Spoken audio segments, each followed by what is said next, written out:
Today I am reviewing my personal bike, the Spot Rollik 607.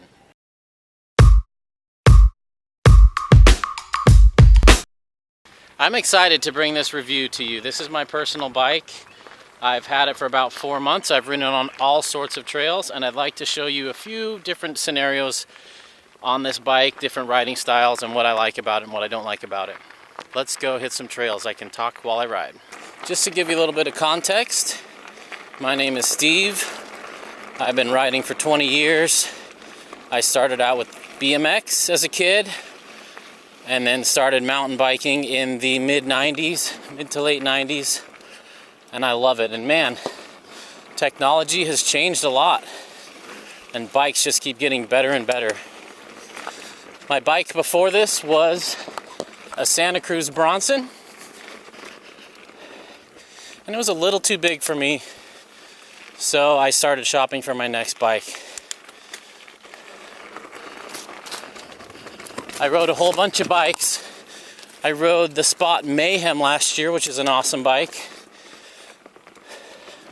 But I was wishing it was a little bit slacker, a little bit shorter chain stays, and a little bit more travel, and that's exactly what the Spot Rollik 607 is. The 607, the 6 means it's a 6-inch travel bike. Okay, hang on, we got some surprises here. I was not expecting flowers in the middle of the trail. Let's do that again. Anyway, the 607, the 6 stands for 6.0 inches of travel, and the 7 means it's a 27.5 bike. All right, this trail is called Voodoo Child. Fun trail. It's a wet day here. Start out with a 4-foot drop. Step up. Woo, this bike likes to jump.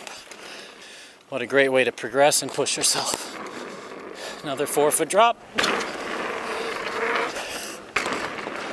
This bike manuals so well.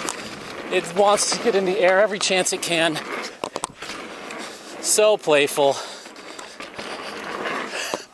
Woo! It's pretty wet, so I'm taking it easy on the wood features.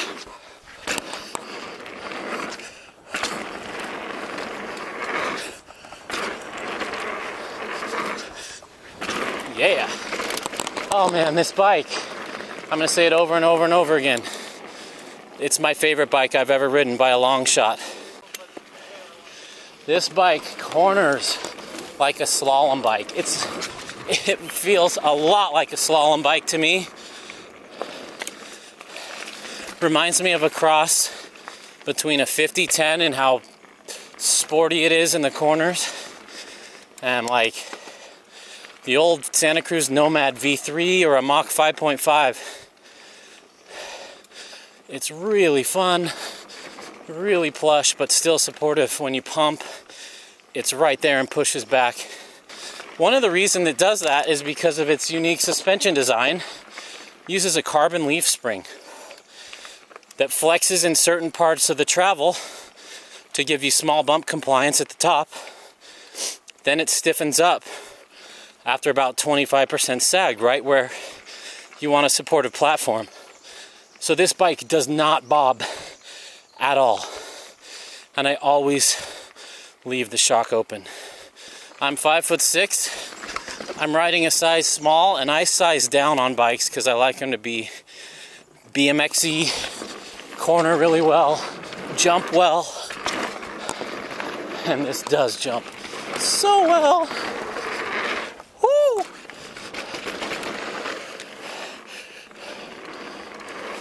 This trail is called Ryan's Eternal Flow. Fun one.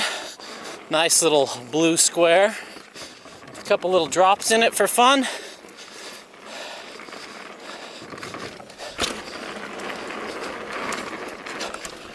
Bike manuals super well, pops off of things, super playful. Playful means different things to different people. I have friends who think playful means you just point it down the hill and it erases the trail. To me, playful means it carves really well, it manuals well, it jumps well. It makes you want to find bonus stuff on the trail. So that's what I mean by playful. There's Tess, she's riding her Rollik 607. She's pregnant, that's why she's not doing this review. Like, she'll still chime in and share her thoughts, but she's not riding as hard as she normally does to protect the baby. Very nice, babe. So Tess and I have the same bike. When we both rode this at the Sedona Festival, we both absolutely fell in love with it. Pop off things, woo!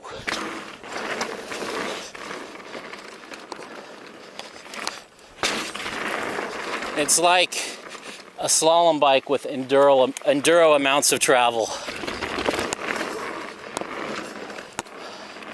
Slashing corners is so much fun. I'm gushing, but really this bike is fantastic. About a 4-foot drop there.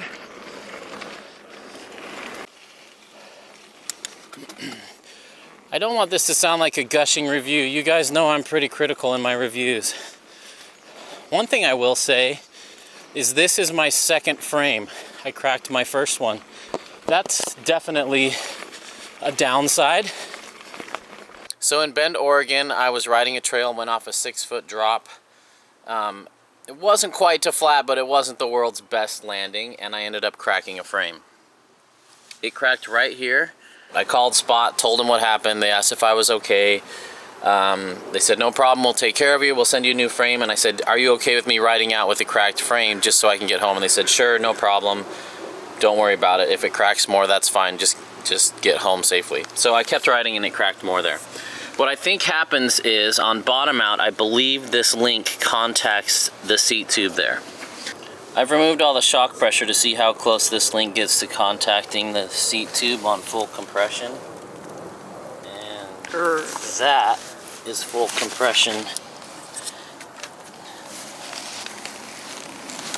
right there. Oh man, that is close. So I definitely bottomed out on the drop. I don't know if it's the stress on that or if things just flex enough for it to hit it and put a kink in it. They've since revised the link. And they sent me a new frame with a new upper link, and they sent Tess a new upper link too, so hers doesn't have that problem. Here is the version 2 link, and here's the version 1 link. They look very similar. This one's got a bevel on the bottom, whereas this one's just rounded.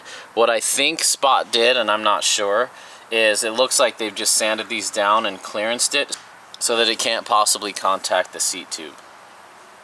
It's a bummer because I love Spot. No bike rides like this, but there had to be a downside. And I guess when you're one of the early adopters of a newer frame, that's the potential for a small company to have little issues like that.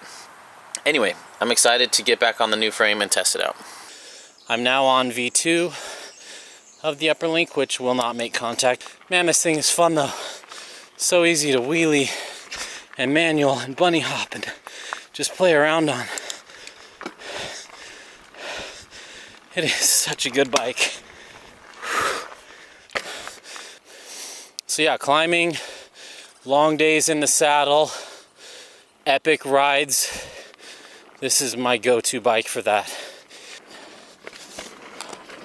This bike just goes exactly where I point it.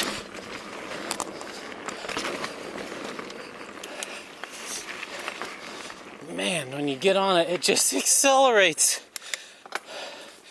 I don't know if a brand new rider would really appreciate how great and fun this bike is. I mean, they wouldn't hate it, but if it's your first year or two, I mean, I guess you might as well get one, but once you can manual and jump and slash corners, that's when this bike will really pull ahead of the pack and separate itself from a lot of the other bikes out there. I have more confidence on this bike than any other 150 bike I've ridden. If you prefer plowing and not really like picking your line but just letting off the brakes and flying down a hill, I think something like a Firebird or a Mach 5.5 might do that a little bit better. This bike can certainly eat a whole bunch of chunk and just check yourself down it, but where it really comes alive for me is when you're dancing through the trail and picking your line and turning everything into a playground. One general comment about having an Eagle drivetrain. I've ridden Eagle on a lot of other bikes, but this is the first time I've owned a bike with Eagle. And that long cage derailleur hangs down pretty low and picks up a lot of sticks. I wasn't prepared for just how many sticks I'd be picking up. Okay, we're on our way to Deuce's Wild. One thing I mentioned earlier is how each pedal stroke seems to carry you a little bit farther than you anticipated, and you just get more efficiency than you expected out of each pedal. The same thing happens with jumps. This thing has just a little more hang time than other bikes I've ridden. I'm going to take it on a harder trail for you to see just how much it can handle on the chunky stuff, because it's a true enduro bike.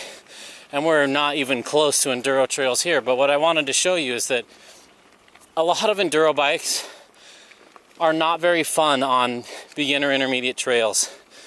This bike is so fun, no matter the trail. And it doesn't feel dead like a lot of 150, 160 travel bikes just feel dead when you're on flat, normal stuff. I am beat. I've had fun reviewing this bike today. That's it for Doothy Hill. Now let's take it to a real difficult trail for the rest of the review. We are in the Wasatch Mountains above Salt Lake today. And immediately this bike, it just rockets up the hill. Feels like you're on a people mover. At the airport when you stand on the flat conveyor belt that just moves you along and you're like, wow, I'm walking fast. That's what it feels like on the climbs. That's the very first thing I noticed about this bike, and it blew me away. But it's also amazing on these chunky, fun, raw single tracks.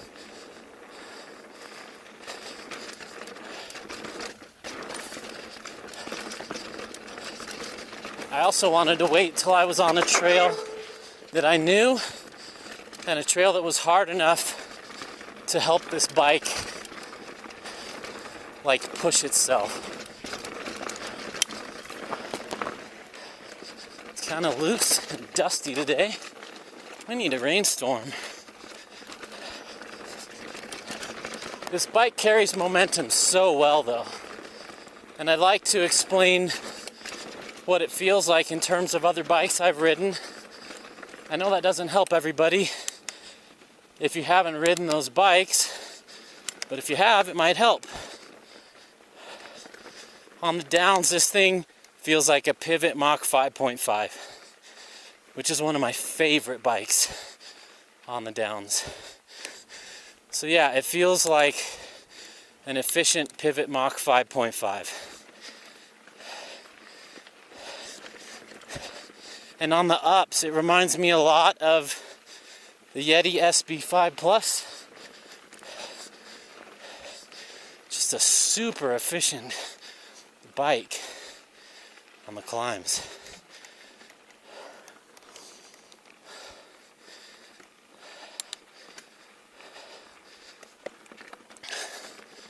Let's do a little more descending.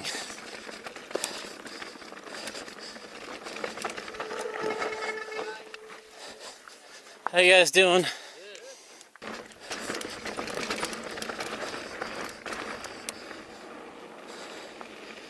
Here in Utah, we have shared use trails.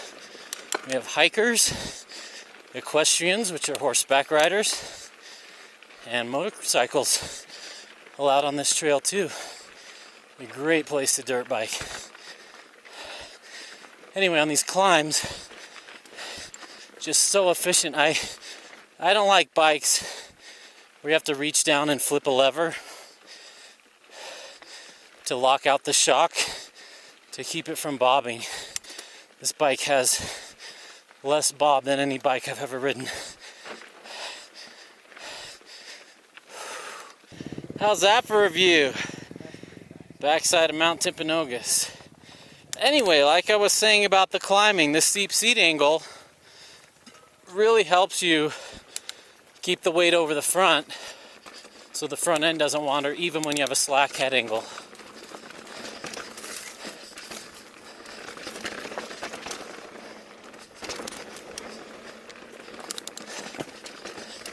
There's no other bike I'd rather be on right now on this stuff. It corners like a slalom bike. That short rear end is so fun for smaller riders like me. It's so good.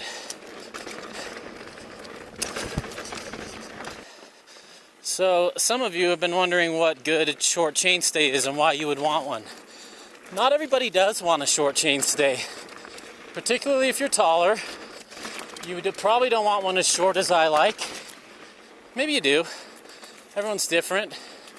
Longer chainstays are more stable at speed. That means when you're cruising, the bike wants to stay up, and it lets you get lazy, just kind of chopping through stuff. But when you're little like me, that means longer wheelbase, and the rear wheel's further behind you. That makes it really hard to get into a manual where you'll lift the front wheel. Especially when your legs are short and you have limited amount of leg to get behind the seat. So a short chainstay makes it whip around corners quick. It makes it super playful where you can manual, wheelie, even jumps are a little bit easier, a little bit more compact, and a little bit more agile to like whip through stuff. The longer wheelbases, longer chainstays, just love to go fast and really feel planted. A lot of the people who say, I like to be in the bike instead of on top of the bike, what they're trying to describe in a lot of ways is they like a long wheelbase and a long chainstay. I've never heard anyone say they like feeling on top of the bike. I definitely don't like that feeling, but I definitely like being able to get behind the rear axle and lift the front and have it do what I want. So there's a little bit about chainstay lengths. Spot's a smaller bike company. They're in Golden, Colorado.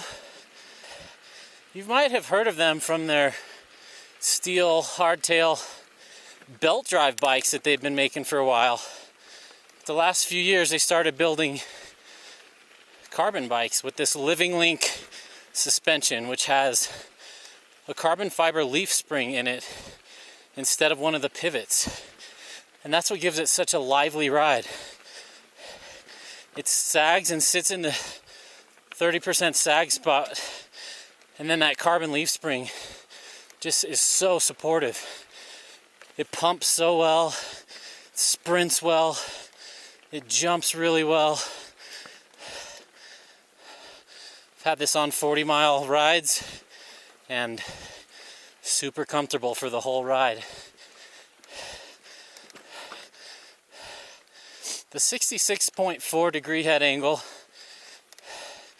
is steeper than I usually like for my enduro bikes, but it doesn't feel steeper. It feels more like 65. It's a great balance. You know, I use geometry sheets as a starting point, but man,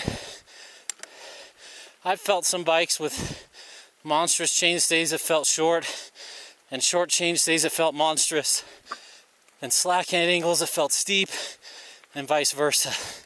So it's a good starting point. You should always ride, you know, a $5,000 to $9,000 bike before you buy it. It amazes me how many people just buy them sight unseen, hoping they got the right size. And one of the downsides of a Spot is you're not going to find one at your local shop. They sell direct to customer, so they're a little cheaper, but you don't get to see them everywhere to throw a leg over them to try them out. But Spot understands this, so they travel to a lot of bike demo days, outer bikes, sea otter, all sorts of bike fests, so you can throw a leg over them and try them for yourself. They also have demo rides out of their shop in Golden, Colorado. So if you're passing through, let them know beforehand. You can take a bike out, see what you think of it for yourself. If you like a little bit steeper head angle, a little bit longer chainstay, or 29-inch wheels, you should check out the Spot Mayhem. That's a super fun bike. We reviewed it last year. It really blew me away when we rode it. It was my favorite bike of outer bike. I know gushing reviews don't help anyone, but we had other companies offer to give us bikes for this season, and Tess and I still chose to purchase our Spot Rollik 607s because we love these things. Whew. We're in the 9,000 to 10,000 foot elevation range. It's probably 80 degrees out. It's a warm one. This bike just trucks along. No bob. And each pedal you go like 4 inches farther than you thought you would. All right, let me show you how I've got my bike set up. I bought the Spot Rollik 607 6-star build, which was bling and way more than I deserve, but I had a good bonus, so I bought it. SRAM XX1 Eagle. This is my first bike with Eagle. I'm okay with it. I don't hate it. I'd be okay with 11 speed too, but there are times that I use it. Float DPX2 in the rear. I'm going to be running a little bit bigger volume spacer than what it comes with. It comes with a 0.6. I want to go with the 0.82, just because at the end of the stroke, it's a little bit, it feels regressive, meaning it doesn't ramp up at the very, very end. At the very, very end, it kind of blows through the last 5 to 10% of its travel. These come with the Bike Yoke Revive dropper post, which is awesome. It's got the self-bleeder valve here, so if it ever gets any play, you pull that, it bleeds itself, and it doesn't have any play anymore. That is hands down my favorite dropper post. It's got a pretty good spec up here. Race face 35mm carbon bars, a short race face stem, SRAM Guide Ultimate, and I really like the contact patch adjustment lever on the brakes so I can have them grab wherever I want in the stroke. And as you know, we ride MRP ribbons. We love this fork. So much adjustability. Great fork.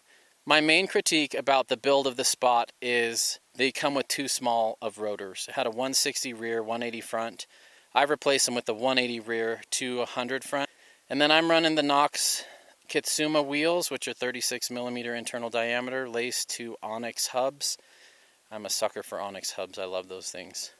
But it's a pretty blinged out build, but I absolutely love it. And I'd still love it even if it was GX Eagle. So they have cheaper builds if you want to save some money.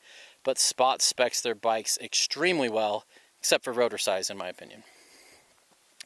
So this is the heart of the Living Link suspension. It looks a lot like a DW Link bike, and it behaves a lot like one, except I think it climbs. My battery died on my last ride, so I rode the same trail again. But unfortunately, I brought the scratched camera, so there's a scratch in the middle of this lens. I'm so sorry. Like I was saying, the really unique thing about this bike, it's a lot like a DW Link. In fact, it looks like it with those two short links here, but it's different. This uses their Living Link, which is a carbon leaf spring. So this side has no pivot. That leaf spring flexes throughout the travel, and we have a bearing here. Another really cool thing that Spot does is they have O-rings on both sides of all their bearings to keep grime out. So the Living Link allows you to flex into that 25-30% sag area, and it'll sit there and be nice and supportive. So you can pump things, pop off things, pedal and sprint without it bobbing and squishing a whole lot. And then when you hit big bumps, it gets plush again. So super supportive mid-stroke. In fact, probably the most supportive mid-stroke I've ever ridden, which is what I love. It helps pump things, helps pop off lips. It helps when you stand up and sprint and just go. It helps it not bob at all. So some people love a super plush suspension that just erases the trail and feels like you're riding a couch, or some people describe it as the magic carpet ride. This bike doesn't have that, and I like that it doesn't have that. It doesn't get hung up to me like a VPP bike where you hit some square edge things and it kind of catches it just a little bit. I still love VPP bikes, especially climbing, but this is softer and it keeps your momentum better through the chunky stuff. But it's not as squishy and just bump gobbling as like a 4-bar linkage system, like a Specialized. I prefer a stiffer, more sprightly, sprinty, pumpy, supportive rear shock rather than something that just erases everything. And I especially love that on the climbs. So I hope my language has been able to describe to you what that feels like climbing. So when Alex snapped his frame, a lot of people got worried and just started jumping to conclusions. Some of those conclusions were correct, some of them weren't. The upper link was not designed with enough tolerance in there, and they've fixed it, and so now I am not worried about it. I've put probably 500 miles on this frame since I swapped it over. And on that note, one thing that's really, really cool for home mechanics like me, when I swapped my frame over, I swapped every single part over to my new frame, and it is the easiest bike I've worked on to swap parts over. Threaded bottom bracket, cable routing with internal tubes that just spit out where they need to, externally routed rear brake hose. It was just really, really simple to transfer everything over, and I really appreciate that. So Spot's done a lot of cool things with their cool paint color, the internally routed tubes, space for a water bottle on the small. Living Link is such a cool feel. You gotta try one to feel it. And room for a 180 rotor in the rear, although I wish it came with a 180 from the factory. The Rollik 607 comes factory with 2.6 tires. These are 2.5 wide treads. I've heard of people fitting 2.8s in there, which is interesting, but it's not recommended by Spot, but I've heard some people are getting away with it. And yeah, so this is not quite the exact build from Spot, but it gives you a good idea of my bike and how I'm running it. One other thing I wish would be different, which is more of a nice to have than a needed, is I wish the seat could drop even lower. Now, I love this. A lot of bikes still, like Yetis, will bring the seat tube way up here, and I love that the seat tube's down here, but because of the design with the pivot right here, this is a 125 post. I've only got about an inch I could lower it. A 160 post is too much. I think a 150 would be perfect for me, but I would love to be able to get that even lower out of the way. That being said, if it did anything to mess up the amazing suspension that's going on, it wouldn't even be worth it in the slightest. But yeah, that's one thing I think I would prefer. And really, that is about it on this frame. I really like the Float DPX2. It's nice and plush, nice and supportive. I always have it open. I have never, ever put it halfway or locked it.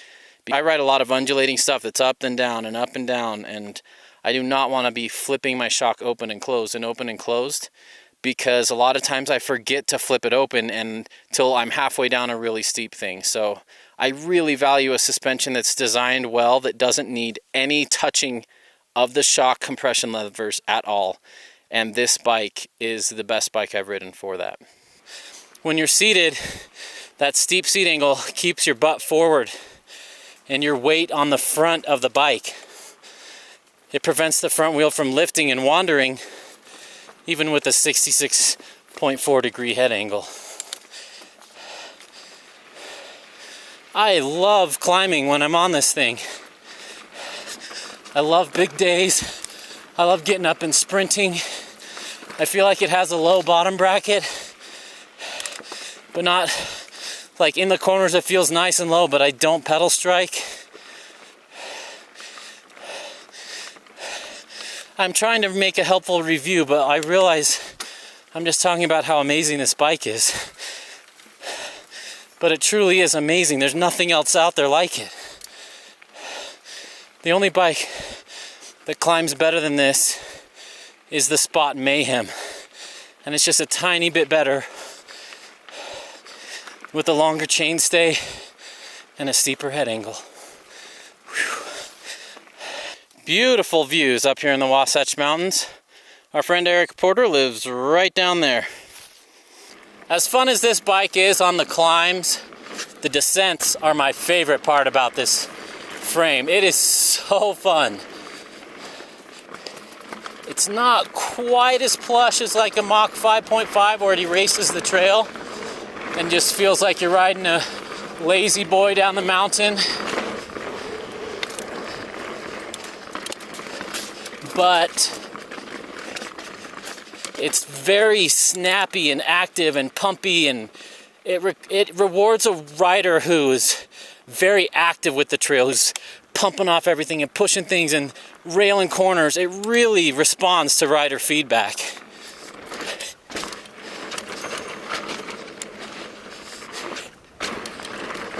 It's so fun on the downs.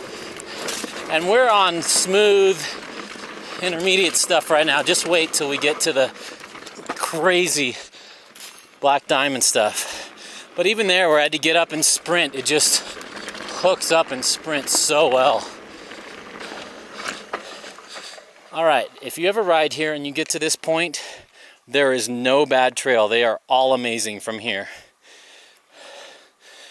We are gonna try this trail, 41. I've never done it, but my buddies say it's awesome.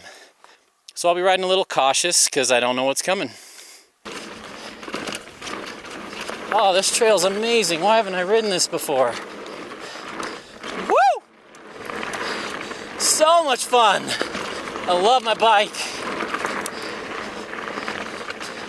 And I'll be the first to admit I do not deserve XX1, the best of everything carbon. I do not even come close to taking this bike to its limit, but I sure have fun on it. And I've been working my tail off at work lately, putting in a lot of crazy hours, and I got a great bonus that allowed me to afford this bike, and man, was it worth every penny for my riding style. Thank you, Spot, for making my dream bike. Seriously, I am so stoked, and that's something you can't fake in reviews. I am so enthusiastic about this bike, and I wish everybody could try one and see if it was for them or not. So fun. Woo! Getting a little squirrely there. Oh man, life is good. I don't know what else to say other than this is the best bike I've ever ridden up or down. Spot, you nailed it with this suspension design.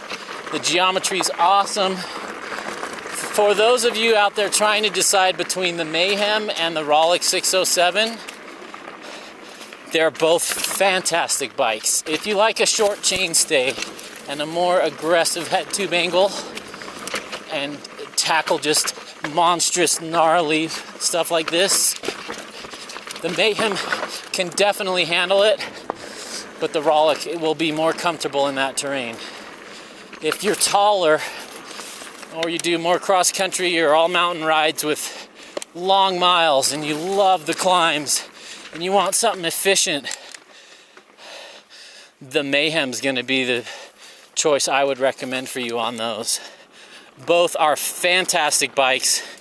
I can't believe Spot has come out of the gate with such an amazing bike so early on in their full suspension life, and I can't wait to see what they come up with next. I have nothing to gain by giving this bike a favorable review, but I'm so glad I bought it. A couple other bikes I really like for those who are curious. I like the Pivot Mach 5.5 on the downhills, but not on the uphills. I like the Pivot Switchblade, except I hate that it uses that funky Super Boost Plus Max whatever rear wheel. I love the Santa Cruz Bronsons and Nomads, and I would love to ride the new 2019 ones. Woo! Alright, I'm going to shut up now and stop trying to describe what I'm feeling. So just enjoy a few more clips from this ride to show you what this beast can do on some technical terrain.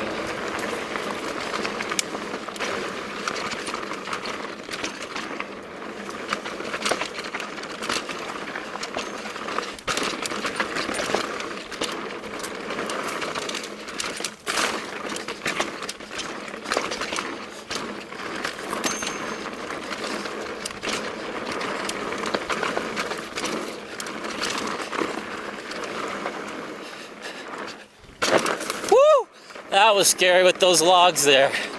I need to be careful.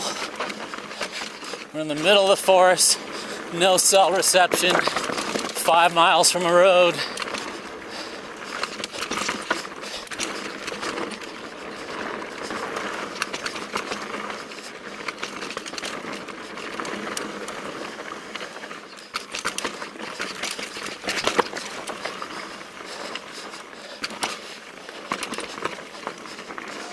Oh yeah, this part's awesome. It's so steep. Woo! Yeah! I'm gonna take a little break, let my brakes cool. What a fun trail. Feels real stable when you're on a huge bike. You can just kind of pin it in a straight line. But man, on these smaller bikes, when I size down, I could just whip them around stuff so much easier. And I ride over the front a lot more, which you should do.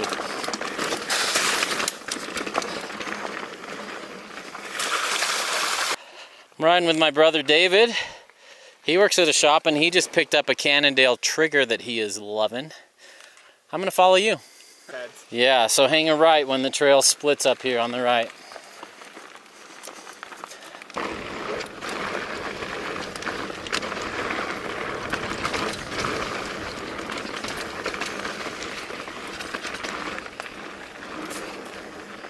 Right? Yeah, right there.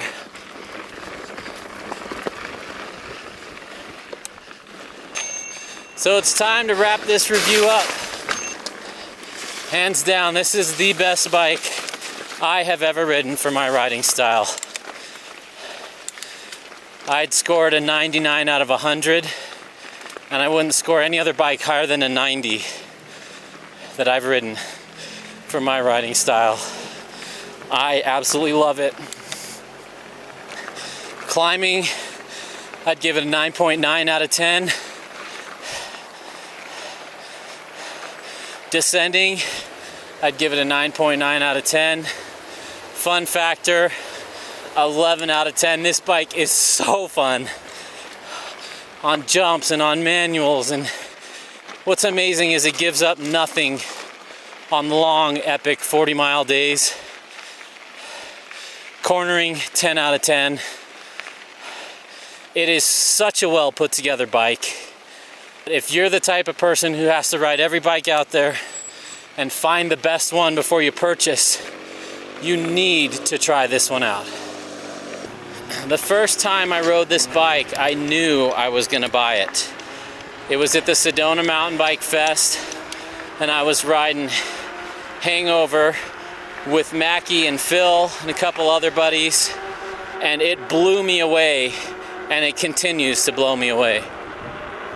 What a bike. Way to go, Spot. Anytime anyone's stoked on a bike model, they tell everyone about it, and this is me telling everyone I know about this amazing bike.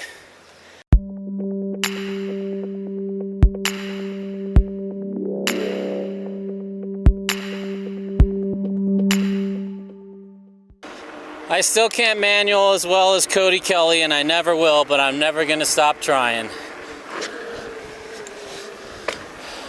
But this bike does manual well.